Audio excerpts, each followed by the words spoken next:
Weltweit steigt die Inflation an.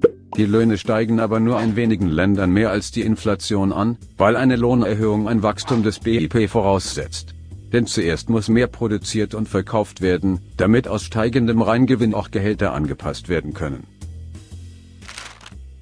Erst mit Gewinn kann neben weiteren Investitionen in die Firma auch eine Lohnerhöhung für Mitarbeiter realisiert werden.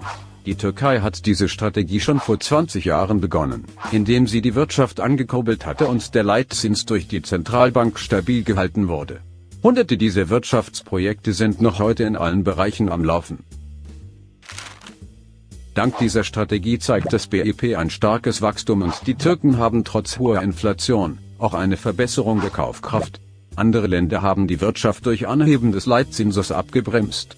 Das kann zwar die Inflation senken, weil die Zentralbank dem Markt so das Geld entzieht, aber wo kein Geld fließt, gibt es keinen Regenhandel.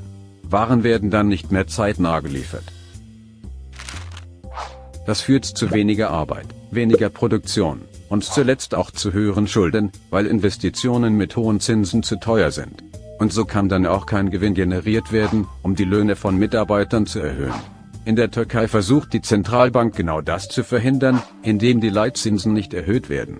Denn die Regierung möchte die Wirtschaftskraft erhalten und die Kaufkraft der Bürger stärken.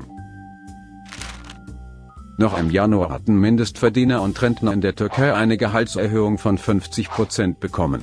Das war anfangs 2022 eine Reallohnerhöhung von über 28%, denn die Inflation betrug im Jahr 2021 noch 21,4%. In den ersten Monaten des Jahres 2022 hatten Türken also eine große Kaufkraft.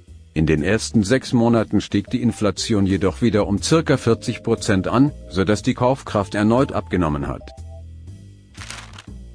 In der Türkei bekommen Rentner zweimal im Jahr eine Anpassung der Renten. Dieses Jahr wird in der Türkei aufgrund der hohen Inflation auch der Mindestlohn erneut angehoben.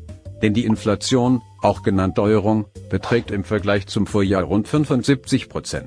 Um wieder eine Reallohnerhöhung zu erleben, müsste der Mindestlohn erneut so ansteigen, dass noch in diesem Jahr der Mindestlohn zu den bestehenden 50%, weitere 30% ansteigen würde.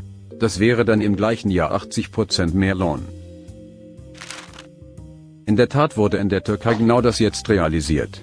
Der Mindestlohn beträgt ab sofort brutto 6.471 Lira. Mit den üblichen Abzügen und Gesundheitsbeiträgen werden netto 5.500 Lira ausbezahlt. Eine 4-Zimmer-Wohnung mit 120 Quadratmetern kann man in der Türkei für einen Mietzins unter 2.200 Lira finden, was einem weltweiten Durchschnittslebensstandard entspricht.